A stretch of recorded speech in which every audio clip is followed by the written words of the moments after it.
Sebelum menonton, jangan lupa like, subscribe, dan tekan tombol lonceng. Selamat menyaksikan. Halo sahabat Eljon, jumpa lagi bersama saya Mario Agustian Lasut dan juga Bro Ruby Herman. Yes, halo sahabat Eljon. Yes, nah Bro Mario, kali ini kita angkat topik apa nih? Nah, tentu saja kan kita setiap episodenya di Startup Gallery kita selalu menyajikan startup memang buatan anak bangsa nih. Nah, di kesempatan kali ini kita kedatangan narasumber yang punya program yang menurut saya bisa bantu banyak startup ataupun sahabat Eljon yang punya usaha di bidang rintisan ataupun startup. Namanya Gear Up. Nah, ini brainstorming program yang mungkin nantinya sepanjang episode ini jangan sampai ketinggalan di Startup Gallery kali ini karena kita kedatangan tadi narasumber dari Gear Up. Langsung saja Bro Ruby. Langsung aja kita ada Gabriela, yes dari Gear Up ini. Pasti sama-sama G. Mungkin di Startup Gallery ini silakan memperkenalkan diri Ibu Gabriela. Ya, thank you Pak Ruby, Pak Mario. Mungkin sedikit perkenalan ya. Halo semua sahabat Eljon. Perkenalkan, saya Gabriela sebagai program koordinator dari Gear Up ya. Jadi sekarang memang kesibukan sehari-harinya itu untuk membangun Gear Up itu sendiri. Apa ini Gear Up nih? Bukan sama mobil kan? Nah, itu dia. Ada film juga tuh. Biar konteksnya nyambung nih. Silakan Bu Gabriela. Nah, Gear Up sendiri sebenarnya ya kalau misalnya kita mau istilahkan yang gampangnya lah kali ya. Gear Up itu tuh kayak private tutoring gitu, les privat jadinya. Jadi kayak misalnya, tapi bedanya mungkin kalau les privat yang kita udah tahu kan biasanya yang ikut-ikutan tuh anak SMA misalnya kan kalau bingung sama pelajaran apa atau sama mahasiswa. Tapi kalau kita itu les privatnya untuk startup founder. Nah, jadi sebenarnya ngapain sih ya kan? Nah, jadi biasanya kan startup founder ya kan atau startup in general itu punya problem misalnya untuk launching produk ya kan atau untuk ekspansi atau misalnya kenapa nih salesnya stagnan terus atau misalnya problem apapun itulah cari-cari opportunity ke depannya. Nah, kadang mungkin tuh rada sulit ya untuk mereka untuk cari solusi-solusi itu sendiri. Jadinya kita itu sebenarnya Gear Up datang sebagai one on one istilahnya discussion partner ya kan, dan nanti startup founder tersebut bisa datang ke Gear Up dan kita bisa ngobrol nih dan diskusi bareng-bareng sebenarnya gimana sih caranya bisa solve problem-problem tersebut ya kan, atau misalnya kita juga bisa kasih ide-ide kalau dari sisi Gear Up dan dari sisi mentor-mentor kita mungkin startup tersebut bisa ekspansi di opportunity lain juga gitu. Tapi mungkin yang buat kita sedikit berbeda sama les privat gitu ya, misalnya kalau kita kan les privat ada bingung nih tentang pertanyaan A misalnya, terus kita datang mengharapkan gurunya bisa ngasih tuh jawabannya. Tapi kalau Gear Up of course kita bukan ngasih jawaban ya kan. Kita di sini sebagai istilahnya sparring partner lah, discussion partner. Kita bisa tuh kasih pointer-pointer atau kisi-kisi dari sisi kita itu seperti apa ya kan. Tapi at the end of the day it's up to the startup untuk menjalankan itunya sendiri, menjalankan ide-ide tersebut. Gitu. Jadi kita itu sebagai teman lah ya, istilahnya teman-teman untuk startup tersebut dan diskusi ke depannya. Begitu sih kalau misalnya secara general ya tentang program Gear Up sendiri. Bisa dibilang teman curhatnya para founder startup. Betul, teman curhat, betul banget. Iya, karena founder kan kadang-kadang feeling lonely ya, sendirian menjalan. Feeling lonely. Mau ngomong sama bawahan, malu. Ketahuan. Mau ngomong sama investor, dia marahin nanti. Kalau investor ngomongin, lu gimana sih gini aja nggak habis cus gitu kan. Mau ngomong sama kompetitor, nanti ini. Wah, jadi ngomongnya sama ini nih, program koordinator Gear Up jadinya. Gabriela.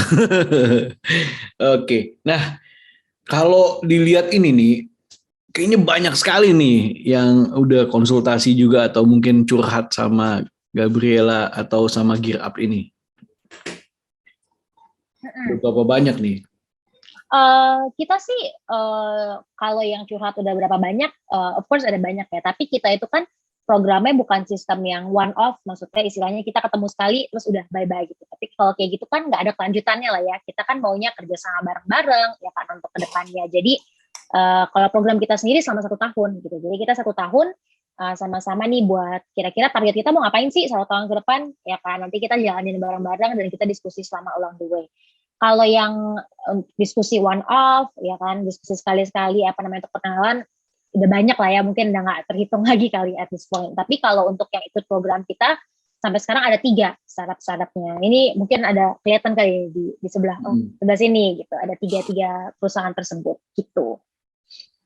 Yes, Pak Mario kayak mau nanya, silakan Pak Mario. Mulainya dari kapan ya, Bu Gabriela? Sebenarnya kalau mulai dari kapan, mungkin pertanyaan yang lebih relevannya kali ya, lebih ke network kita, ya kan. Kalau misalnya GitHub sendiri kita masih baru of course, karena kan kita startup lah ya. Startup kan nggak mungkin yang udah jalan udah lama gitu lah ya. Startup kita memang masih baru, tapi network kita as in mentor-mentor yang ada di program GitHub ini sendiri, yang nanti ke depannya bakal kasih input juga ke startup-startup tersebut, ya kan. Atau juga network kita dalam bentuk partner-partner kita yang ke depannya mungkin bisa kerja sama atau cari sinergi dengan portfolio company kita, atau mungkin portfolio company kita ini yang memang kalau secara experience udah lama gitu ya, istilahnya udah expert lah di bidang-bidangnya masing-masing. Jadi kalau kita lihat dari sisi itu, of course network kita udah veteran lah dalam industrinya tersebut. Jadi kita selalu siap nih untuk bantu startup yang memang datang ke kita dengan masalah apapun itu, gitu. Boleh bocorin dong partnersnya atau mentorsnya yang tergabung di networknya GitHub? Boleh.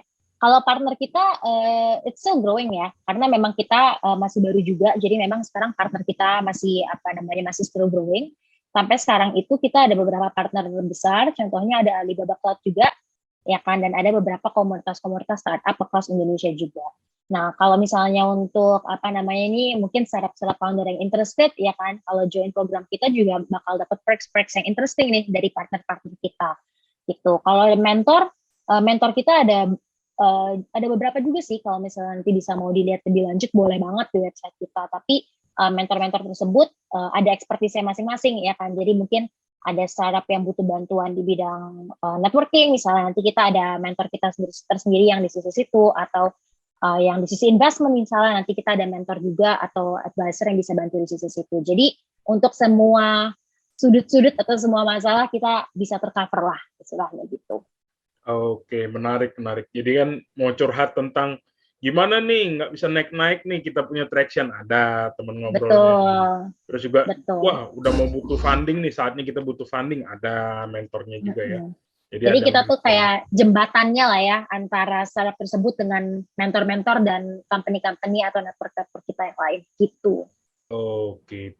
Nah, ini menarik nih, di background ini ada Our Startup ya. Ada Friday, ada Vimo, ada Property Next. Nih, boleh dong dikenalin, diintroduce beberapa startup yang sudah join, bergeraknya di bidang apa, terus bantu usernya di dalam hal apa, terus bagaimana GitHub menjembatani mereka ke network ataupun koneksi tadi yang bisa dibantu oleh GitHub. Silakan. Boleh.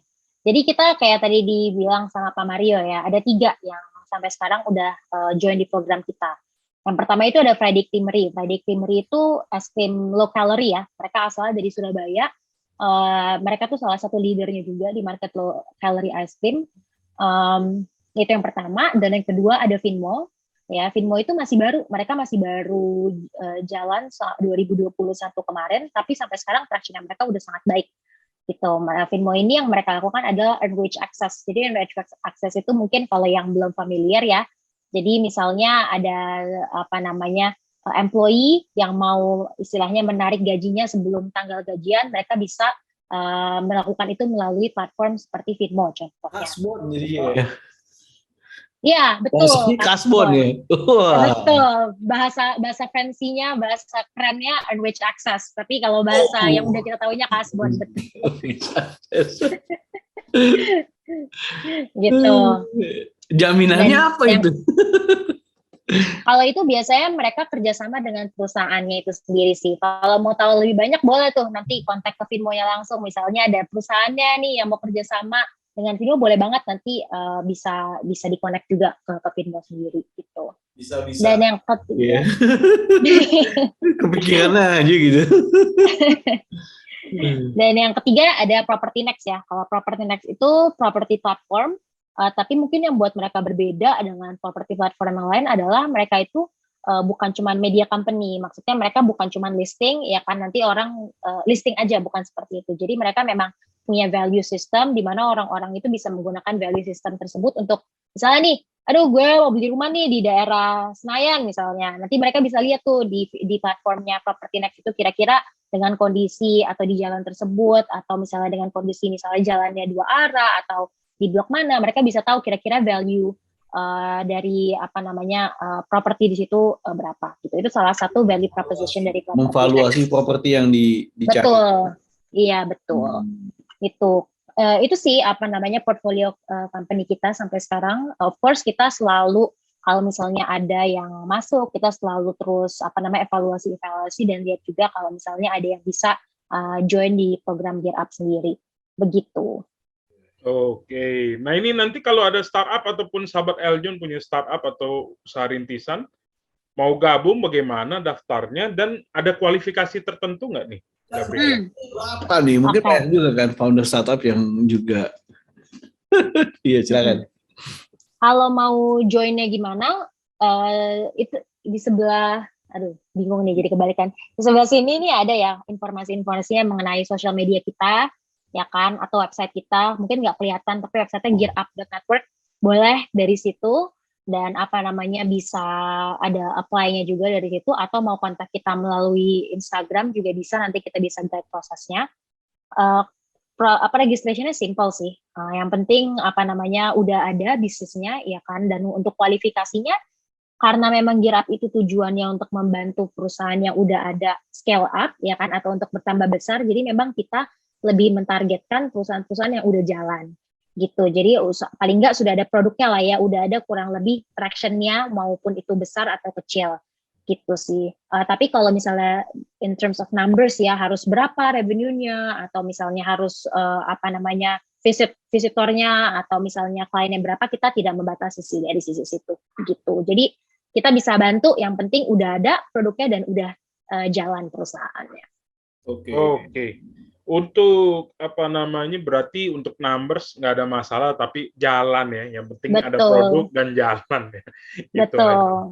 Nanti bisa Gear Up bantuin untuk skyrocket gitu ya, angka-angka dan traction-nya. Nah, untuk daerahnya ada pembatasan kah? Hanya di Pulau Jawa aja atau nationwide bisa daftar? Kita sih nationwide, kita nggak membatasi apakah harus di Pulau Jawa atau di Jakarta aja, enggak. Cuman memang kadang-kadang ya, namanya juga building relationship ya kan. Kita kan sebagai program ini bukan cuma mau transaksional istilahnya, kita cuma bukan mau kerja, kita juga mau buat relationship dengan founder tersebut ya kan, biar kita bisa bantu juga secara personal dalam perusahaan itu seperti apa. Jadi mungkin kadang-kadang misalnya kita ada meeting yang face to face atau apa itu bisa sebaiknya sih bisa dibantu dari sisi situ. Tapi kalau sehari-hari diskusi kita selalu open untuk melakukan semuanya virtual gitu. Oke, nah untuk Gear Up sendiri tujuannya apa ya? Bantuin startup, founder gitu ya? Karena ini kan tuker juga nih sama teman-teman di Gear Up tuh waktu, tenaga, pikiran, koneksi, network, kadang-kadang juga perasaan juga ya, sama startup founder ya. Nah ini apa ya, tujuannya apa nih untuk Gear Up ini, untuk bisa bantu startup-startup ini, apakah memang untuk membesarkan tujuan mulianya gitu ya, ataupun visi misinya mungkin dari Gear Up sendiri?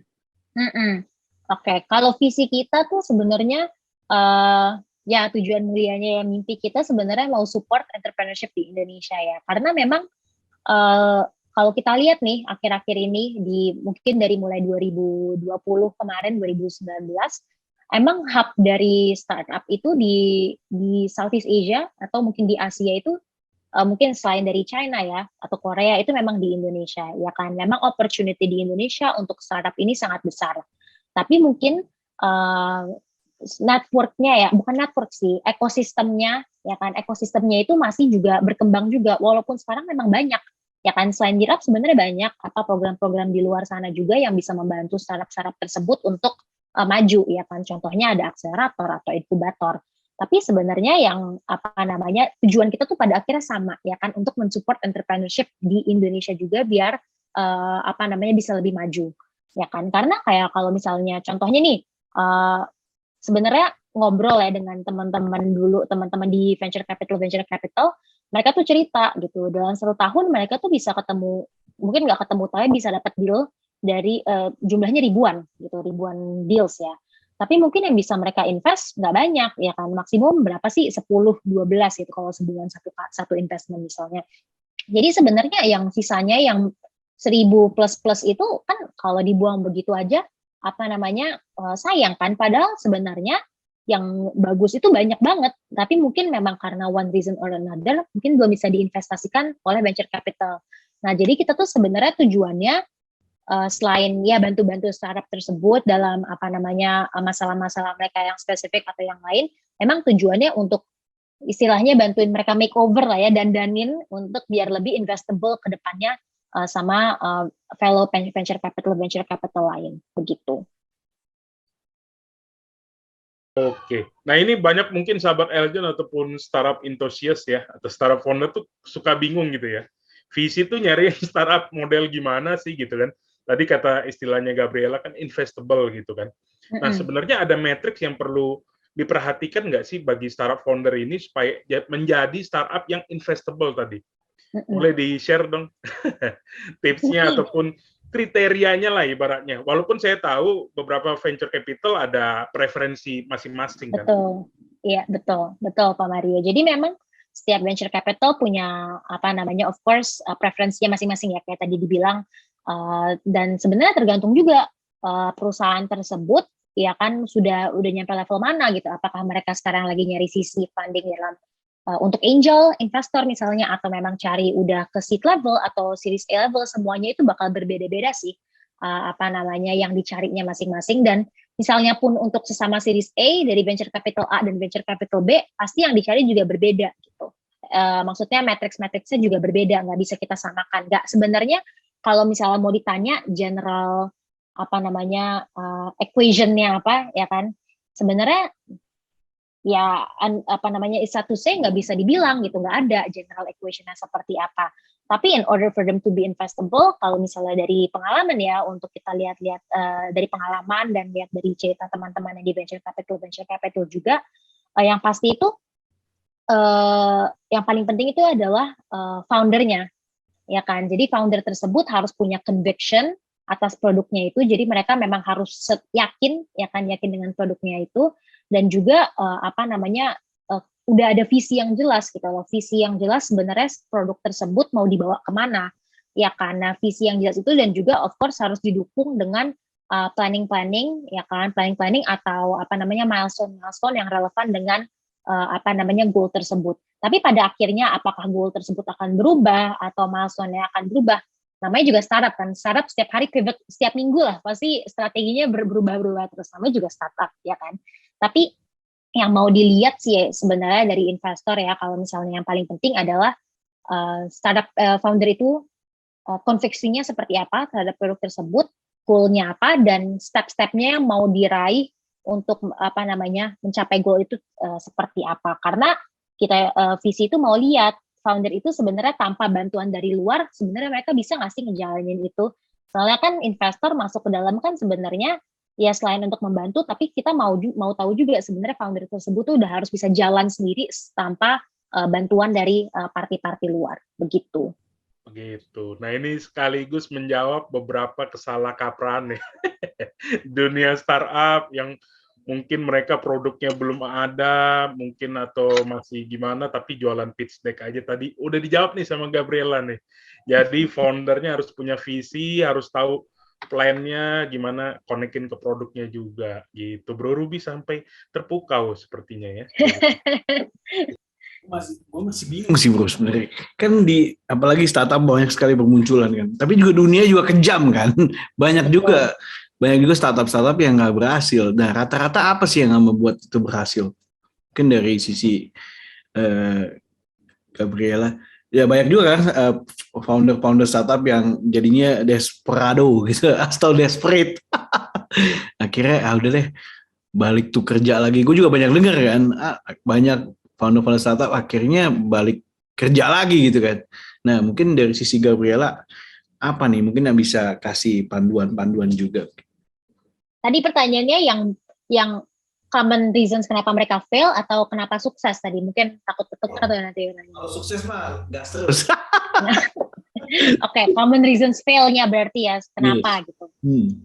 Kalau kita lihat sih sebenarnya it all goes back to the founder ya. Kalau masalah produk ya kan, masalah go to market strateginya, masalah produk apa, again namanya startup pasti setiap minggu berubah gitu. Sama kayak semua startup yang kita ketemu juga ya kan, pasti mereka mungkin contohnya gini, kita ketemu startup kan kita membantuin mereka untuk jadi brainstorming partner ya kan. Mungkin mereka udah ada tuh ide mau memajukan startupnya dengan cara ABCDEF.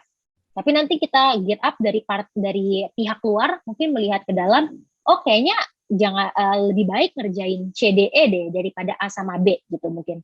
Tapi tapi kan kita kembali lagi dari pihak luar ya, dari pihak founder tersebut, of course mereka harus mau mendengarkan input dari pihak luar, karena mungkin kadang-kadang juga itu input yang valid kan, karena kadang-kadang mungkin orang it's my baby gitu kan, kalau secara founder it's my baby, kayak I know my baby the best gitu, tapi jadinya nggak mau dengerin dari mungkin input-input dari luar. Tapi kadang memang perlu juga dengar input dari luar, karena kemungkinan besar itu lebih objektif ya kan. Namanya kita kalau secara founder pasti kita sayang dong sama perusahaannya ya kan, jadi kadang-kadang judgment kita clouded dan lebih subjektif.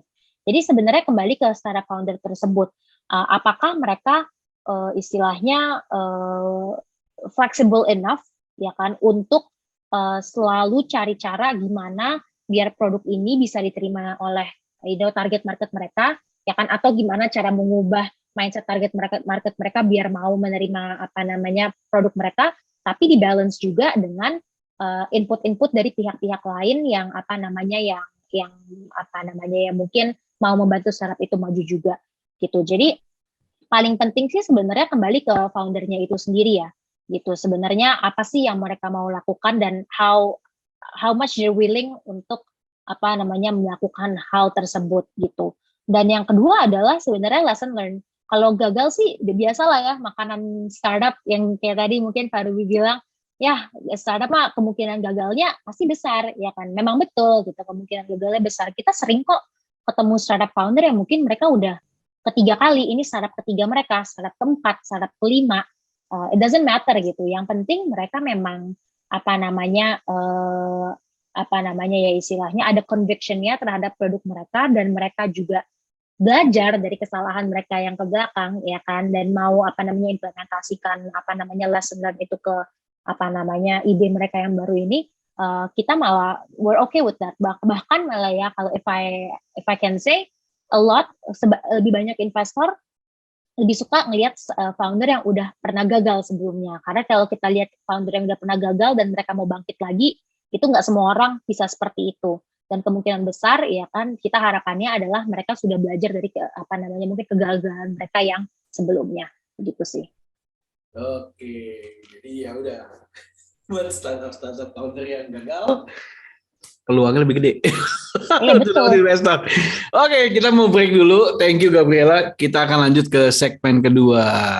Jadi sahabat Eljon, jangan kemana-mana, tetap di Startup Gallery karena kita mau bahas lagi nih, lebih detail lagi tentang Gear Up. Jangan kemana-mana, we'll be right back. Oke.